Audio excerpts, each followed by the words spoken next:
Kampung Kesepuhan Sinar Resmi merupakan salah satu kampung adat yang berada di wilayah Jawa Barat, tepatnya Kecamatan Cisolok, Kabupaten Sukabumi. Masyarakatnya masih teguh memegang adat istiadat. Dengan demikian, masyarakat ini bisa dikatakan sebagai komunitas adat yang kuat. Salah satu karya yang dihasilkan oleh komunitas ini ada dalam bentuk arsitektur, sehingga hasil yang dicapai dalam karyanya merupakan cerminan kuat dari latar belakang budaya yang melingkupnya.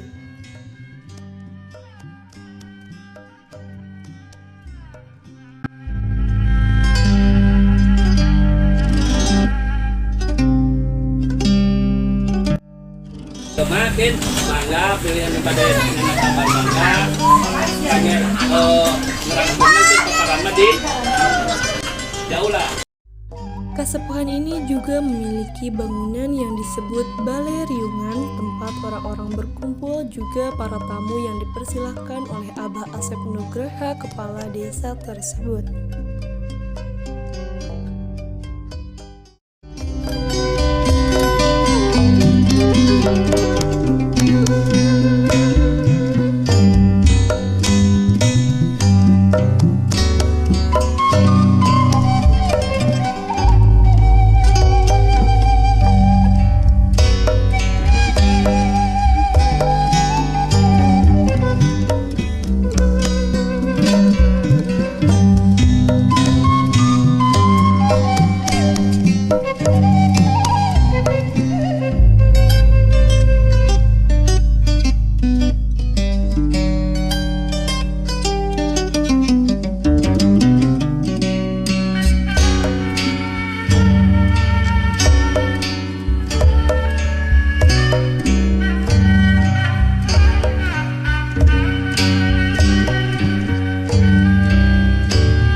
Pada kesempatan kali ini, saya akan menjelaskan hasil observasi saya di Desa Uyut kemarin, yaitu bagaimana proses pembuatan nasi dan asal-muasal nasi yang selama ini kita makan.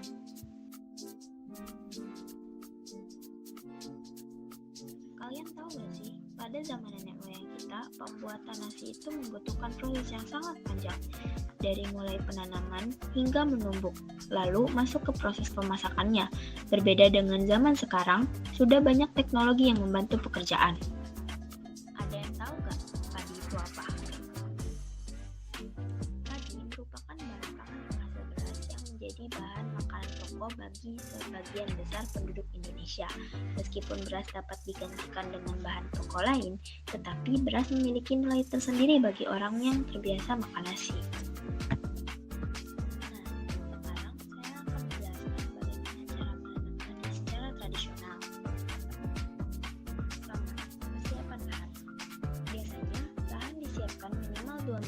Sebelum penanaman, menyiapkan lahan juga dilakukan yang namanya pembajakan sawah.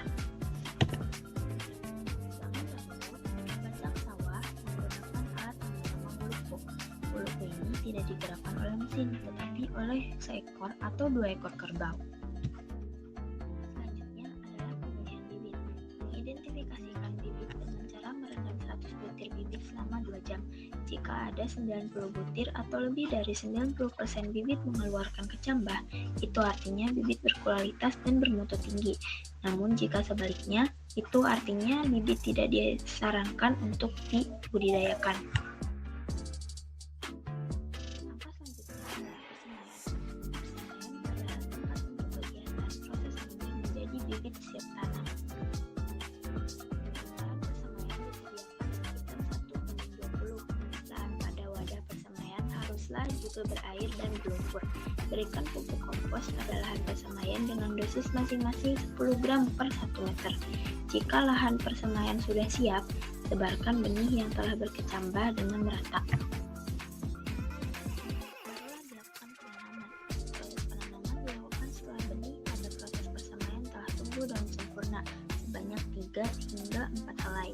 Menanam padi dengan cara tradisional yaitu menanam padi dengan cara mundur atau disebut juga tandur. Setelah menanam, haruslah dilakukan yang namanya merawat lahan agar hasil panen menjadi sempurna. Proses ini ada 3 tahapan, yaitu penyiangan atau pembersihan lahan dari rumput liar, lalu pengairan dan pemupukan. Langkah terakhir adalah memanen padi. Dilakukan ketika padi sudah menguning dan merunduk. Dilakukan juga perontokan bulir-bulir padi. Di zaman modern, memanen padi sudah menggunakan teknologi, menjadikan pekerjaan menjadi mudah dan cepat. Tetapi zaman dahulu, semua dilakukan secara manual dengan tenaga manusia. Kesimpulan yang saya dapat setelah berkunjung ke Lisongkot kemarin, mengetahui bahwa pembuatan nasi dari mulai penanaman hingga memasak nasi. Saya juga jadi tahu bahwa zaman dahulu prosesnya sangat panjang dan sulit. Sudah sepatutnya kita bisa menghargai usaha dan jerih payah petani serta nenek moyang kita dengan cara sederhana, misalnya menghabiskan makanan kita sehari-hari serta tidak menghambur-hamburkannya.